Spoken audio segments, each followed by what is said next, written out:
It's a very touching story. It also shows the love of Allah subhanahu wa ta'ala, the power of Allah subhanahu wa ta'ala. Never ever underestimate the power of Allah.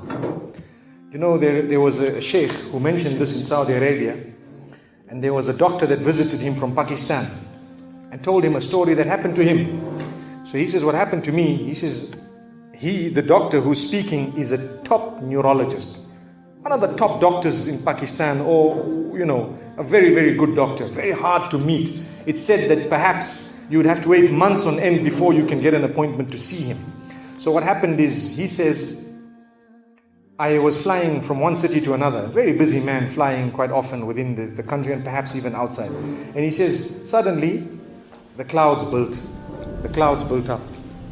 Huge clouds, and the lightning started striking, and it started pouring, and there was lots of turbulence, and one of the engines was struck and it was damaged. So we had to land. And so what happened is, the landing was at a nearby little airport or a little strip and so on.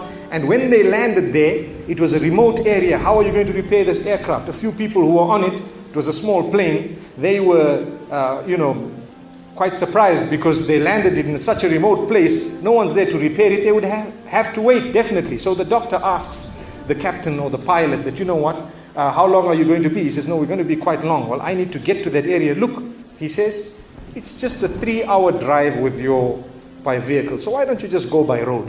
And you can go there and get there. He says, okay, good idea, because this is going to take long. So he decides to go on one of the tri-shows, in Pakistan, one of the areas, wherever it was, and he jumped in. And as they started progressing, the clouds built again. And the lightning was striking, and the rain started pouring. And it was pouring so much that their vehicle could not move much more because of the mud and because of everything else. And so it was quite an open area with a bit of farmland. And after a while they realized, look, we're not getting anywhere. There's a little house here. Why don't we just go there? We can read our salah. Perhaps we can, see, have a bit of a meal or whatever else. And they decided to knock the door. Strange people, strange land, far off, out in the rurals. And so he knocks the door, and he's got his little bag and everything, and he walks in. An old lady happened to answer the door after a while, and they spoke to her saying, look, this is what has happened, and we're going from so-and-so to so-and-so, and we just want a place, we want to read salah and so on. And she said, no problem, you can come in. She had a little musalla, a little sajjada, and she had a little baby on the side, or not a baby, but a child. And the child, every little while, she's actually checking on the child, and she's sitting on that musalla, making dua and reading her own salah. These people fulfilled their salah, did whatever they had to. And when they were about to leave, they spoke to the old lady saying, thank you very much, jazakumullah khair, and so on. And, we're going, what's happening to this child, So the woman says, look, the child is an orphan. And the child is unwell, not well at all, very sick. And we've been to all the doctors around. And subhanallah, I'm the grandmother of this child. The doctors have told us that there is only one specialist around who can help this child. And we tried to make an appointment, but they asked us to come 6 months later. And it's far away. I've been making dua to Allah ever since that day.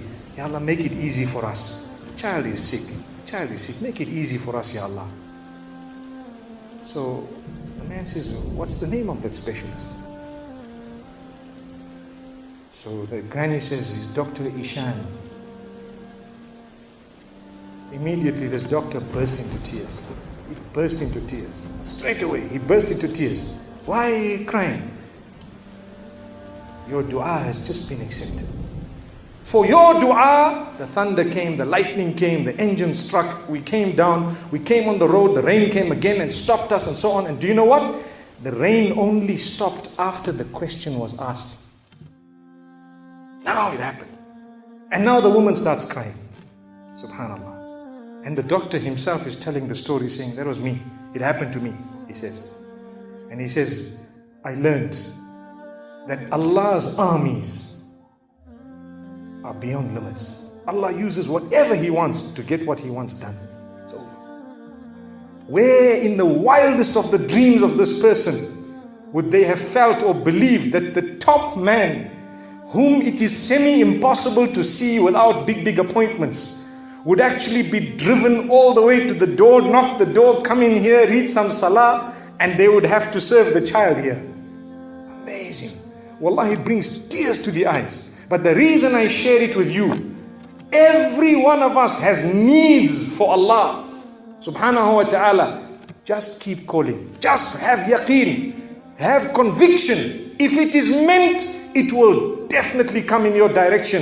You know, we use the term by hook or crook, but I don't want to use that today. I want to tell you, by the mercy and power of Allah subhanahu wa ta'ala, it will happen. It will come to pass. May Allah subhanahu wa ta'ala bless us. May He open our doors. May He grant us all shifa.